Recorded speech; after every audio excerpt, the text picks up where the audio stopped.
Hello, knowledge seekers. In this episode of 20-Minute Books, we delve into The Sense of Style by Steven Pinker. This is a truly groundbreaking style guide for the 21st century, presenting a fresh and modern approach to writing compelling and readable texts. This is not your typical prescriptive list of rigid rules and confusing directives. Instead, Pinker simplifies the art of effective writing into actionable tricks and heuristics. So, who is this modern-day wordsmith? Steven Pinker, our esteemed author, is not just a linguist, but an award-winning cognitive scientist.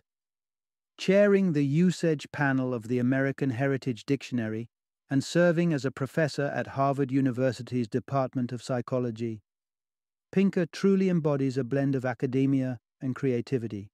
His bestsellers, Words and Rules, and The Language Instinct are testaments to his prowess in writing and linguistics. The Sense of Style is an absolute must-read for anyone who appreciates the beauty of the English language. Whether you're an aspiring writer or a seasoned professional in need of a creative jumpstart, this book is your guide to creating striking written work. So if you're someone with a keen interest in linguistics or simply looking to hone your writing skills, we promise an enlightening journey in this episode.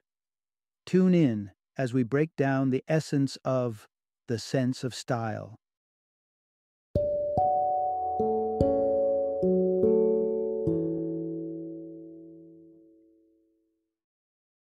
The Sense of Style, the thinking person's guide to writing in the 21st century. Introduction. Discover a whole new approach to honing your writing skills. Ponder over your most adored books. What do they all have in common that makes them so compelling? Is it their wordplay, the impactful initial sentences, the trajectory of the storyline, or perhaps how all the components blend seamlessly? In essence, the allure lies in the quintessence of the author's style. So how can we refine this indispensable literary aptitude? Oscar Wilde may have once quipped that nothing that is worth knowing can be taught. But there's no denying that there are definitive steps one can take to enhance their writing. As we navigate a multitude of writing styles from a diverse range of fields, we'll discover how to cultivate a sharper sense of style. Whether you're a budding novelist, a seasoned journalist, a communications head, or someone who just wants their emails to be truly captivating, this journey is for you. Along the way, we'll delve into how the dreaded curse of knowledge can render a piece of writing nearly incomprehensible, the colossal impact of a humble comma, and the concept of malapropisms and why they're a pitfall to be avoided. Part 1. Learn the art of writing through the magic of reading. Style guides are abundant, all aimed at assisting writers to perfect grammar and punctuation. However, you'll often find that accomplished writers credit their skill set not to poring over style manuals but to scrutinizing works they have relished reading. Indeed, immersing oneself in well-crafted prose is a fundamental step towards honing impressive writing skills. Consider the captivating opening line of Unweaving the Rainbow by the renowned scientist Richard Dawkins. "We are going to die, and that makes us the lucky ones." Intriguing prose draws you in from the onset, shunning cliches and banalities. When aiming to instill a grand sentiment, take a leaf from Dawkins' book and infuse a touch of poetry into your prose. But what if you're grappling with conveying a complex idea? Here, vivid imagery can serve to transform the abstract into the tangible, clearing up the concept while simultaneously engaging the reader's imagination. Dawkins, for instance, refers to the myriad unmaterialized genetic possibilities as unborn ghosts, a powerful and stirring depiction. From the very first paragraph, Dawkins's audacious style leaves an indelible impression on the reader. That, at its core, is what most works of literature aim to achieve, irrespective of their genre. Interestingly, your source of high-quality writing need not be confined to literary masterpieces alone. Even something as seemingly mundane as the obituary column can provide a wealth of lessons. The work of Margalit Fox, a New York Times writer acclaimed for her obituary pieces, eloquently proves that one can encapsulate an individual's legacy within 800 words. Take, for example, her obituary for Maurice Sendak, the beloved author of Where the Wild Things Are. Fox described his books as being roundly praised, intermittently censored, and occasionally eaten. This playful description brilliantly encapsulates the extensive impact of his books on critics who sometimes censored his work, and on toddlers who, being too young to read, perceive books as just another object to nibble on. Part 2. The Classic Style, the Key to Eloquence and Clarity in Your Writing. Amid a plethora of writing styles to gain inspiration from, when it boils down to mastering clarity and brevity, the author and literary scholars alike concur that the classic style reigns supreme. The core aim of the classic style is to elucidate matters for the reader in a manner that's straightforward and comprehensible, no matter the complexity of the subject matter. To succeed in doing this, the writer must relinquish any tendencies towards being pedantic or excessively analytical, traits that are often ingrained in other writing styles, particularly those utilized in academia or professional fields like business and law. For instance, renowned physicist Brian Greene harnessed the classic style in his Newsweek articles to masterfully demystify an incredibly intricate concept, the multiverse theory. By employing clear, relatable analogies and examples, he illustrated the idea that our universe could just be one, amidst an infinite assortment of coexisting universes. Greene vividly likened the multiverse to a fully stocked shoe store, guaranteeing that you'll find your perfect fit, as a metaphor for explaining the fortuitous conditions of our specific universe existing within the multiverse. More shoes mean a higher probability of finding the right pair, just as a greater number of universes increases the odds of one having the ideal conditions. Well-executed classic style has the power to make the reader feel intellectually empowered. Conversely, poor writing can leave the reader feeling foolish. The classic style considers the writer and reader as equals, with the text serving as a guiding light to help the reader grasp the concept being discussed. Bad writing, on the other hand, tends to do the exact opposite, often leaving the reader bewildered. It's typically littered with unelucidated references and daunting passages that the average reader struggles to comprehend. Unlike clumsy writers who often clutter their assertions with qualifiers like virtually, seemingly, somewhat, or phrases like I would argue, to some extent, the classic style articulates its content distinctly and confidently. Part 3. Resisting the curse of knowledge to make your writing accessible. Ever abandoned reading a piece because it was flooded with complex terms and jargons. Texts can quickly become bewildering when the writer forgets that not all readers hold expert knowledge on the subject matter. This issue, known as the curse of knowledge, epitomizes the writer's inability to empathize with the reader, who might merely have a basic grasp of the topic. So how can you steer clear of this pitfall in your writing? One simple tactic is to refrain from using jargon, acronyms, and specialized vocabulary that would make sense only to those thoroughly familiar with the subject. When you're deeply immersed in a field, be it science or sports, it's easy to overlook that the industry-specific language might not be common knowledge to everyone. For instance, you can write an intelligible summary of your research on rodent behavior by stating, pertaining to rats and mice, instead of the more scientific term murine. Similarly, while acronyms might save you keystrokes, they might rob the reader of comprehension. Avoid making your reader resort to search engines for deciphering acronyms that they aren't expected to recognize.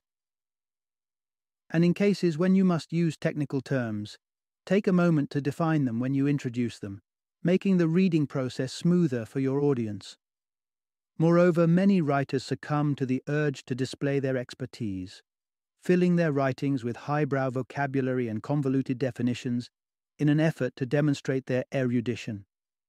Don't let this snare ensnare you. If you're crafting arguments, research reveals that readers comprehend your points better when your writing is clear and succinct, rather than obscured by pretentiousness or technical gobbledygook. A handy way to keep your writing free of jargon is to visualize a potential reader peering over your shoulder as you write, alerting you whenever you employ words that might not be instantly comprehensible. Part 4. Mastering syntax and grammar for enhanced clarity in your writing. Imagine if someone told you, "Eating Jerry is sandwich A." You'd likely find yourself puzzled, unable to decipher the intended message. This is due to a jumbled syntax, the word order in the sentence. Jerry is eating a sandwich, conversely, is far more comprehensible. Sadly, syntax errors are seldom as conspicuous as the example provided, making them somewhat challenging to identify. Nonetheless, cultivating a profound understanding of syntax can help you detect these slip-ups, consequently enhancing the clarity of your writing. In a nutshell, English syntax is the code that clarifies who did what to whom. Comprehending how a sentence is framed and how the words that constitute a sentence are meant to accord with each other allows writers to more easily spot when the code is being breached. Consider the sentence, "The impact of the budget cuts have not been felt yet." The use of have suggests that the subject is plural.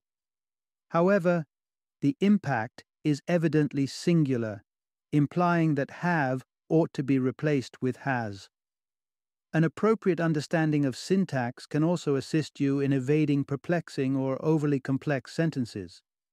Indeed, numerous style guides suggest that you trim the excess from your writing by eliminating redundant words. This task becomes significantly easier when you possess a firm grasp of syntax and a keen sense for recognizing words that are surplus, repetitive, or confusing. Nevertheless, this advice shouldn't be construed as a mandate to ruthlessly excise all extraneous words.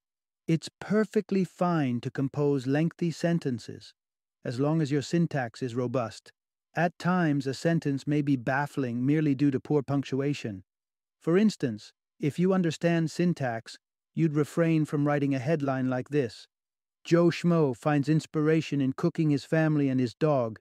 Insert a comma after cooking, and suddenly, Mr. Schmo no longer comes across as a psychopath. Part 5. Leveraging the passive voice to enhance your writing when appropriate. There are two principal voices in English grammar, the active voice and the passive voice. Let's delve into these. Active voice comes into play when the subject of the sentence performs an action on someone or something else. For instance, a dog bit Jack on the leg.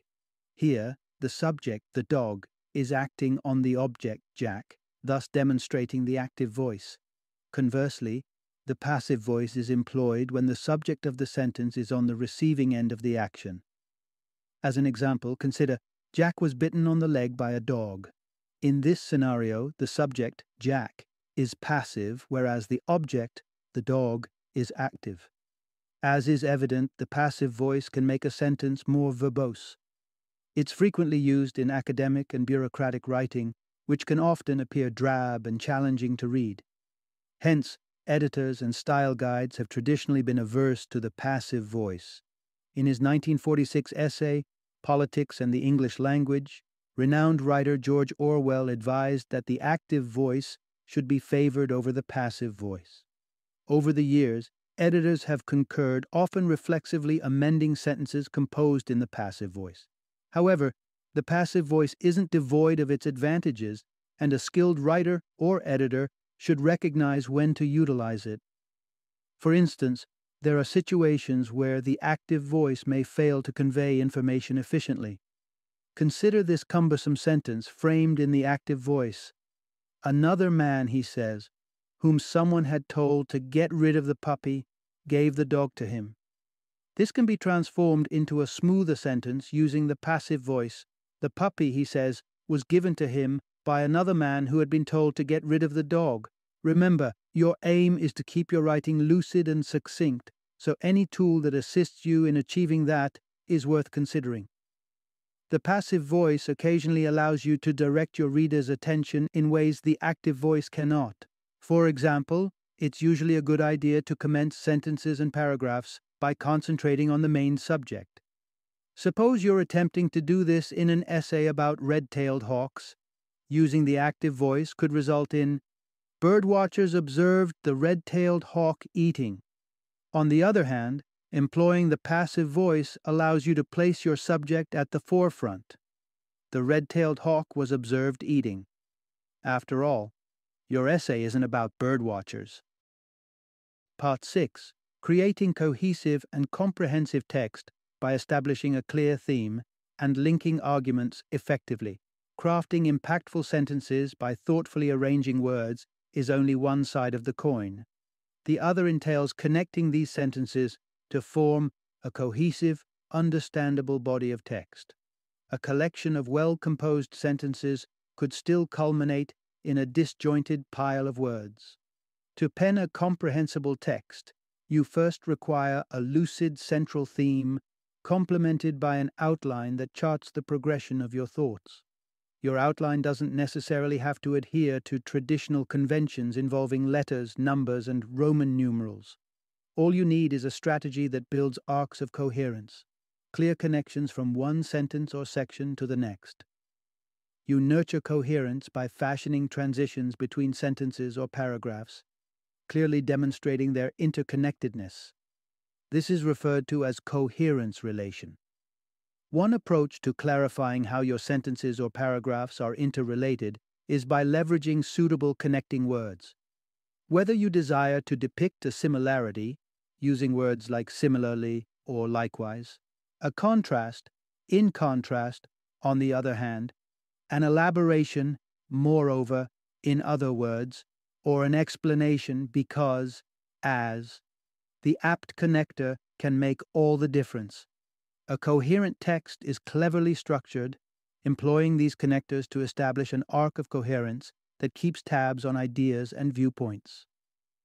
Most critically, it's essential to ensure that the reader comprehends your main theme right from the outset. You've probably heard of the expression, "don't bury the lead," a guiding principle for writers due to its wide-ranging applicability across various forms of writing. The last thing you want is for your reader to be left guessing what your piece is about. The same principle applies to your personal viewpoint. The reader should be aware early on what your perspective is on a topic or what you intend to convey about it.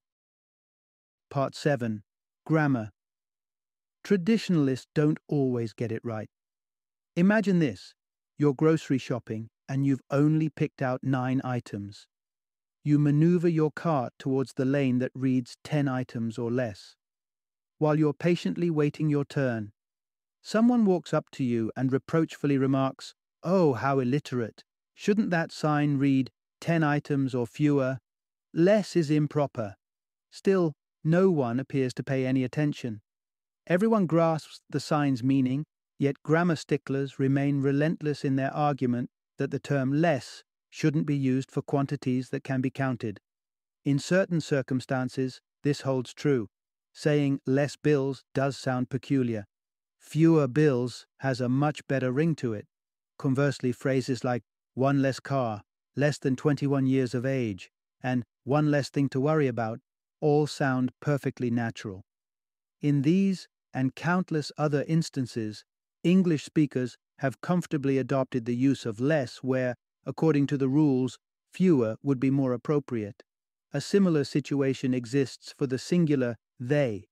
English language lacks gender-neutral pronouns. However, opting for the singular they instead of writing he or she isn't a recent phenomenon, nor is it grammatically inaccurate. In reality, renowned authors like Jane Austen and Shakespeare utilize the singular they to navigate the gender-neutral pronoun dilemma. However, the ultimate misguided rule is the prohibition of split infinitives, verbs like to love or to go. Language traditionalists have long grumbled about the perceived grammatical blunder by Star Trek's Captain Kirk when he pronounced his mission was to boldly go where no man has gone before. According to them, he should have said to go boldly or boldly to go.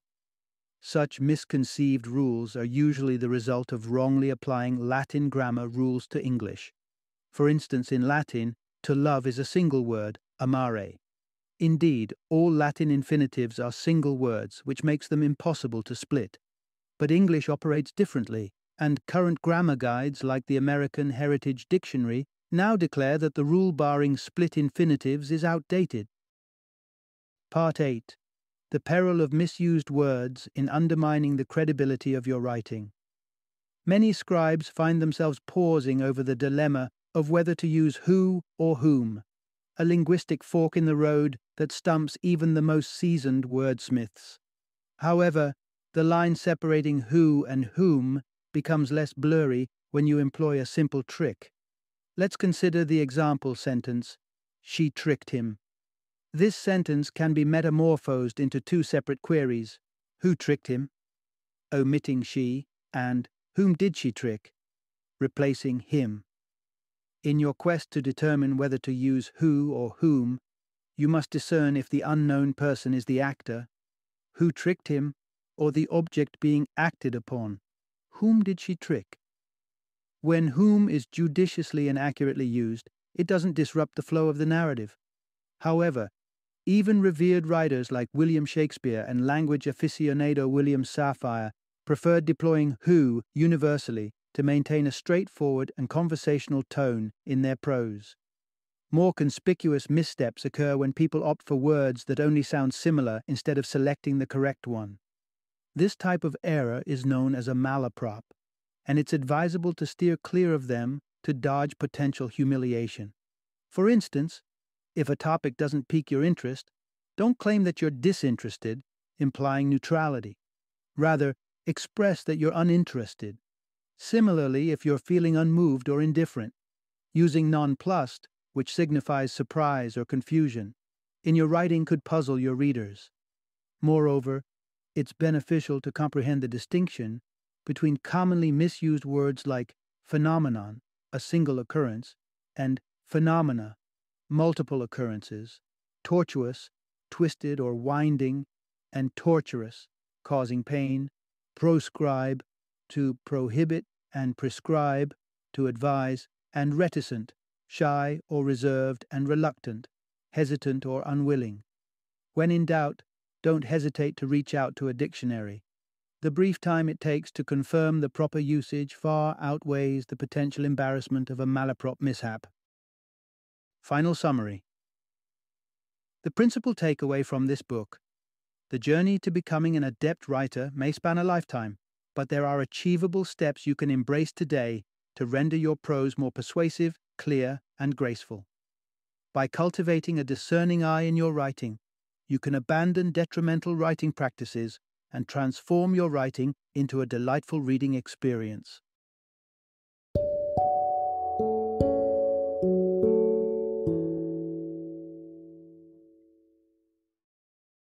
Thank you for joining me today on this journey of learning and discovery as we explored the insights of another thought-provoking book in our growing library of knowledge. If you've enjoyed our time together, please take a moment to follow our podcast, give us a 5-star rating, and share 20-minute books with other knowledge seekers. Your support truly means a lot. Don't forget to join me again in the next episode, where we will delve into another enriching book. Until then, happy reading and happy listening.